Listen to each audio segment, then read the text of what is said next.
My name is David. I live in the Philippines. So, you want to meet a younger woman in the Philippines and bring her back to your home country? Well, that's my plan with my wife. I plan to take her back to the States. Bringing the younger wife back to your home country, well, it doesn't always end well. Sometimes it ends up at Valley Medical with doctors trying desperately to save your life. At least if you're the older husband of a younger Filipino wife from San Jose, California. Wait, I'm also from San Jose, California. This is the story of a younger Filipino wife in the United States named Cindy. She was 30 years junior of her American husband, and she was planning on leaving him. Cindy was waiting until after she graduated at San Jose State, which is in California. Her husband paid for her college in the United States. Degree in hand, Cindy was returning to the Philippines. In May 2011, Cindy was 25. In 2003, that was 8 years before, she had graduated high school. In those days, Filipinos went to school for 10 years, not 12 like we do in the United States. It was late 2003 or 2004 when Cindy met her future husband. I don't know the exact date she met him. I don't know her exact birth date. She would have been 17 to 19 years old when she met her future husband. Just let that sink in from a maturity standpoint. I was so immature at that age. I'm not saying anything romantic happened between Cindy and her future husband in 2003 or even 2004. It was a long time ago. Half of Americans didn't have internet. It was way rare for Filipinos to have internet. I mean, there were no iPhones. People watched cable TV and sent text messages on their phone. Cindy was a teenager, and she would have known a lot less about the world than teenagers do today. Cindy may have been 17, 18, or 19 when she met her husband. She didn't move to the U.S. right away out of high school. She finished a 4-year degree in accounting at a Filipino college, TIP Manila. Cindy was probably 21 when she arrived in the U.S. in 2007. Her husband, of course, would have been over 50. How do I know Cindy was leaving her husband and returning to the Philippines? A woman named Elaine posted this message online about Cindy. You told me once how you were done with school, that you wanted to go to the Philippines and open a spa. Returning to the Philippines was what Cindy told her classmates at San Jose State she was doing. Cindy and her husband were telling their friends after graduation, hey, we're taking a trip to Mexico. We're going to be celebrating. Cindy was graduating in 3 weeks, so which story is true? I think Cindy found it easier to be honest with her college classmates. It's easier to lie to your family that your marriage is great and that there's a romantic trip to Mexico in your future. Cindy's marriage came to an abrupt and tragic end May 10th, 2011. You see, Cindy's husband surprised her as she left class that night. Cindy's husband was a Silicon Valley engineer. He was 54. He was not retiring early to join her in the Philippines. She was leaving him. Her husband's name was Napoleon, but his friends called him Nap or Nappy. Yes, UK viewers, I know what a nappy is in UK slang. Was Nappy some kind of abusive ogre? I can only tell you what his friends said about him. They called him a wonderful person, selfless, and the kindest person I ever met. There are only two people who know what went on behind closed doors in their marriage. That's Nappy and Cindy. We can only speculate. At one point, loud stomping was heard in their apartment in San Jose, California. A neighbor called security services for their apartment complex. It wasn't yelling that prompted the call.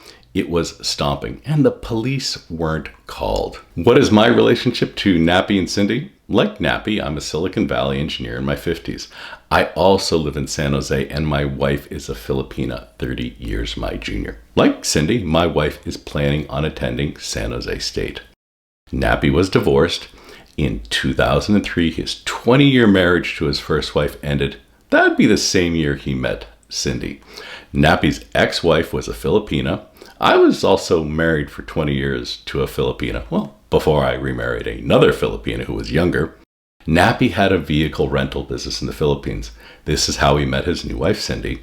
I work in San Jose, the Silicon Valley, as my primary job, but I ran a software consulting business in the Philippines for 20 years. About that surprise Nappy had planned for his new wife, Nappy's first wife had no idea he was capable of such actions. There is a third person tied to the events of May 10th, 2011. His name is Kyle. He and Cindy were classmates in business school. They worked on projects together. Kyle is one of those guys. He was graduating with a 4.0, handsome, athletic. He already had a job offer from Price Waterhouse Cooper, which most people call PwC. I actually worked for PwC as a software engineer previously. Kyle was 26 and he'd been married for 3 years. For several months before May 10th, 2011, Kyle had been separated from his wife. What does Kyle's separation have to do with Cindy? Their classmates thought they were only friends. Their classmates knew both of them were married. Would their classmates know if they were more than friends? I won't speculate. This is just information. The timeline for May 10th, 2011 is this. Nappy knew his wife was getting out of class at 8:30 p.m. and he was going to confront her. He was going to surprise her in a big way.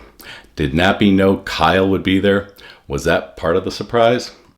Well, where did the big surprise happen? The students call it the 10th Street parking garage. The school calls it the North Garage.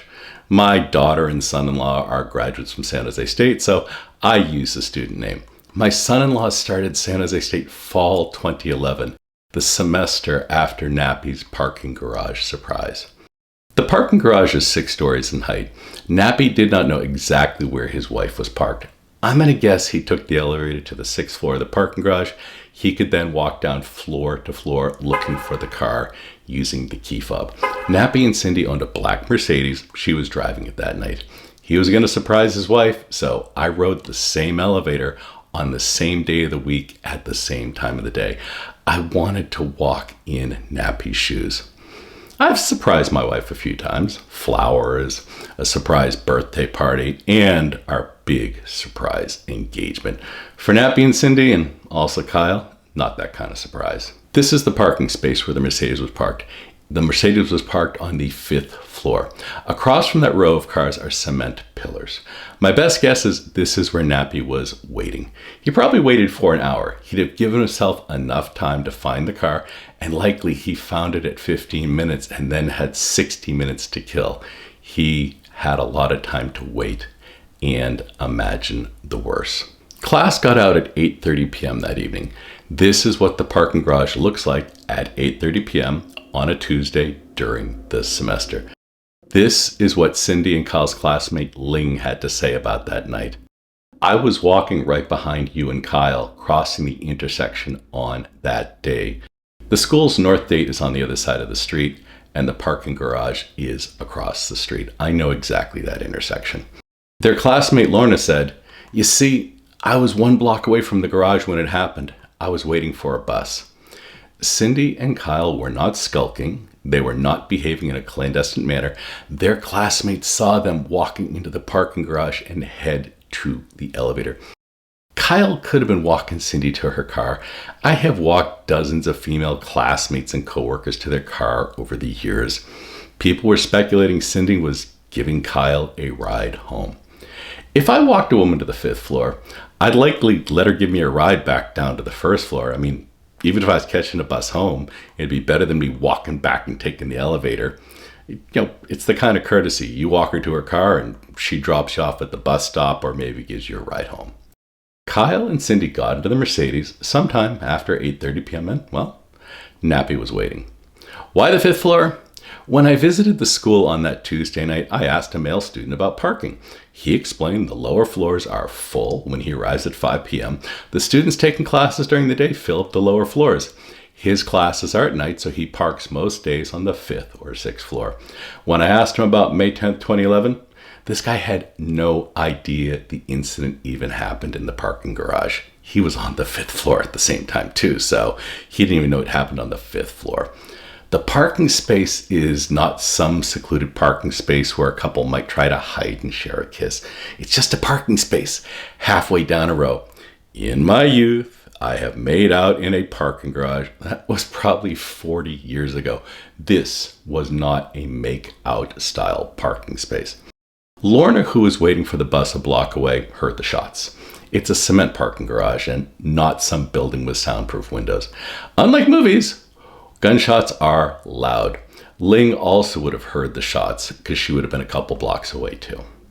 The police found 2 people fatally shot in the front seat of the Mercedes. Nappy was nearby. He turned the gun on himself. What did Nappy see? What ultimately made him decide to pull the trigger? Nappy was rushed to Valley Medical in San Jose where he died. Today, Valley Med is where my daughter and son-in-law work. The hospital is where my daughter and son-in-law actually met. This is, of course, many years after May 10th, 2011. I have so much in common with Nappy and Cindy. Why is my relationship different? Well, my wife and I are raising her daughter as my own. My wife and I have twins together. It's the only difference. The one speculation I'll make, Cindy wanted children. You get married and then your heart wants kids. Look, nobody knows what really happened. Only 3 people saw what was going on in the front seat of the car of the Mercedes. Did Nappy see something, or did he imagine something? When you marry a younger woman, you are rolling the dice. Maybe she will be with you forever. Maybe she wants to return to the Philippines to open a spa. Be good to your wife, even if your heart is breaking. Catch you in the next one. The official video is over with. I wanted to explain a few things about what you just watched. Every piece of video footage is from a specific location related to the incident. Even the key fob noise is from a Mercedes. I even researched whether Cindy's Philippine school was pronounced TIP or TIP. This snippet where Nappy is looking for the car, no, that is not Nappy's hand, that's generic footage. The key fob sequence ends at the parking space where the shooting took place. The part of the video that hit home for me was this photo. I'm not sure of its origins. The photo may be from Nappy and Cindy's wedding. Cindy just looks so incredibly young. My guess is she was 21. The site legacy.com is an obituary site. This is where most of the personal quotes about Cindy and Nappy came from. I read every legacy.com post about Nappy, Kyle, and Cindy. I was actually stunned about Nappy comments. Commenter after commenter talked about what a fantastic person he was, and everyone was completely shocked about what he had done. I don't think a lot of the posters really understood what had happened as the news was breaking in real time. They commented before they realized he was the shooter. There are no quotes to be found from Kyle's wife. After the incident, she maintained her privacy and disappeared into the ether. I didn't research if she remarried or had kids. It would have been nice to report some good news after 14 years. Kyle's wife clearly wanted her privacy, so I didn't investigate. I hope she's in a good place. I did try and research whether Cindy was giving Kyle a ride home. I found Nappy and Cindy's address. I know their apartment complex. I've driven by it many times. Kyle has a really common last name, and the address of a college student, well, they don't often show up in those online people search sites. I was hoping to add credibility to the ride home theory. I do know the train station, including light rail, is right next to the highway on-ramp Cindy would have taken to drive home. She would have taken 87 home to where she lived in North San Jose. There are scholarships in Cindy and Kyle's name. One recipient, Lynn Nguyen, well, she's a master's student in accounting and passed her CPA exams. For the last 7 months, she has worked as an IRS agent. All 6,700 new IRS agents were fired. They were given negative performance reviews, and, well, last month, all of their jobs terminated. Such is America in April 2025. I'm not expressing an opinion. I'm just reporting what happened to somebody who had a scholarship in Cindy and Kyle's name.